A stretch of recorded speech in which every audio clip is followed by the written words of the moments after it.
Okay, dear all, welcome to this other video.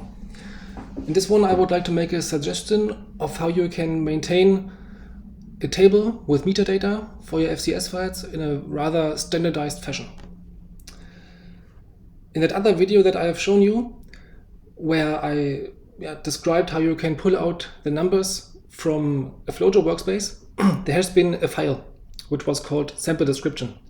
And that sample description held all the necessary information to plot our results. And in principle, this is the table that I am referring to. Again, we will be using a function from a package which is called fcexpr, and you can install it easily from GitHub with just these two commands. I already did that, so I just start with the library command. And the function that I'm talking about today is called sync sample description. Again, if we don't know how to use this function, we can just type a question mark and then the name and hit enter. And then we get to know what the function can do for us, what inputs we have to provide, and what we get as a return, maybe some additional explanation here. All we have to really provide this time is the folder which holds our FCS files. And I already prepared an empty folder for our experiment. And now imagine that we have conducted the first set of analysis and we have the first FCS files from the machine. So what we do, we copy those FCS files to our experimental folder. And then we provide this FCS file folder, or the path to it, we provide that to this function and just paste it here.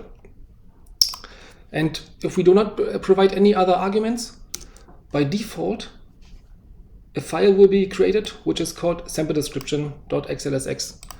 This file name is the default, but it can also be changed if you provide another argument here for file name. And now several things have happened on disk. Number one, the files have been renamed.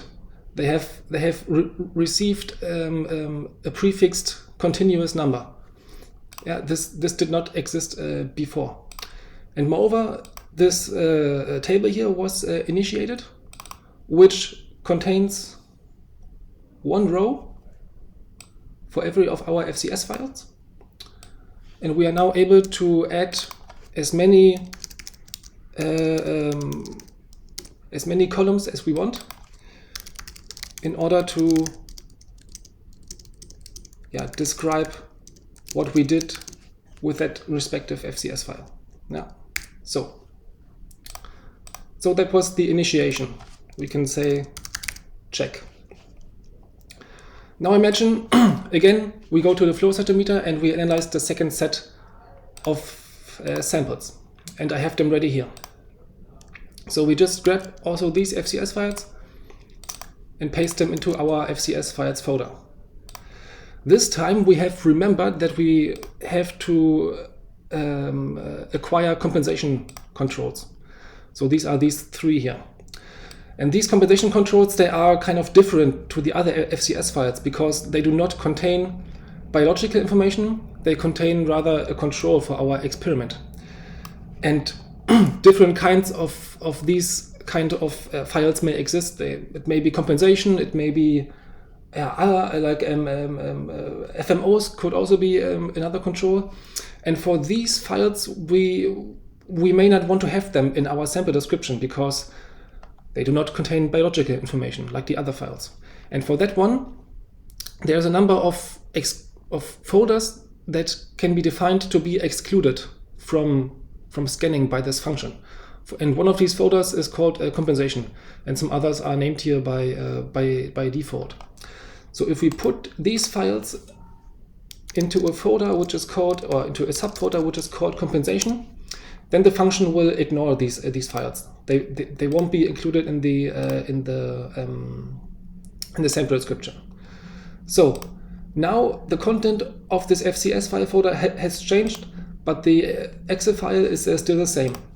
And if we then rerun this function, it is noticed that the folder and the file are not synchronous anymore. They are not updated, or they're not up to date. And when we run this function, both sides are made up to date. So again, the new files have been renamed and have received this prefix number, not though the compensation files. They have been ignored. And if we then check the Excel file, we can see that the new files have been extended below the ones that were there before. And then we can continue to add metadata to our sample description. So extension, check, ignore folders, check. Let's come to the next functionality of this function. So it may be a good idea to give the FCS files a slight meaningful name. So sometimes our experiments are too complex, and then it is not possible to include all the metadata or all the information about these files in the file name itself. That's what we have this table for then. But in principle, we could give a little bit meaningful names by, say, incubation time 1, replicate 1, and then, for instance, incubation time 1, replicate 2, for example. Or we could just type any other name that we want to give to those files. And then we save this Excel file and close it. And if we then rerun this function again, it is noted that the two, namely the FCS file folder and this list, are not synchronous anymore. And when we run this function, both sides will be updated and made synchronous again. So what has happened is the respective files have been renamed, including the prefix numbers,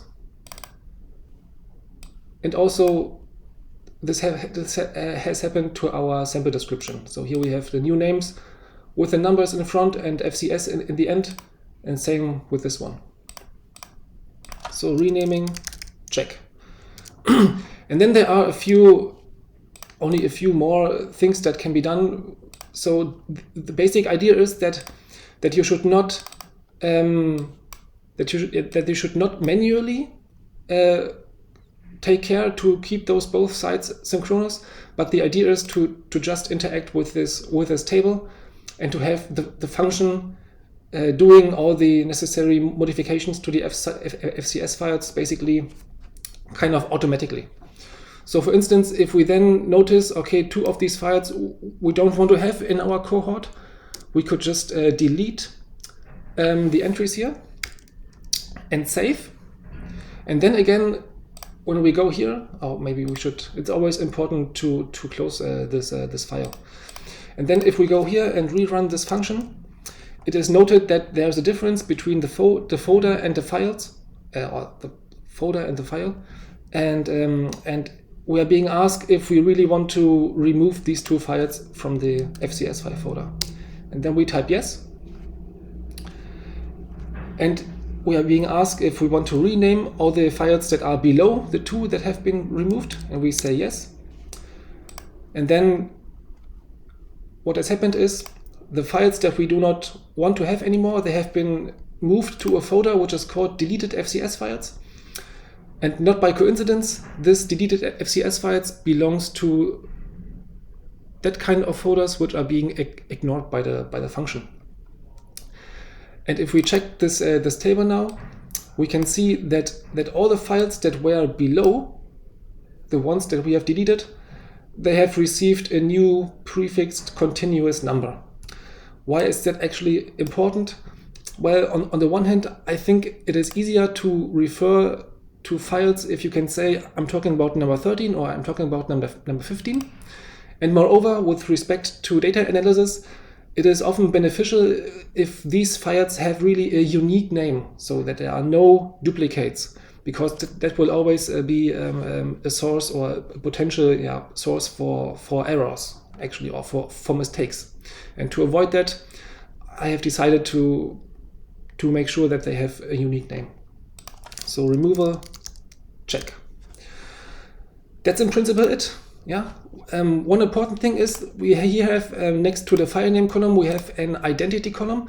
You should never change that one, or you should also not artificially change the order like that, because it's important that this connection between one row, yeah, or within one row remains or is maintained, because with this identity string, the FCS files are being identified in a correct fashion.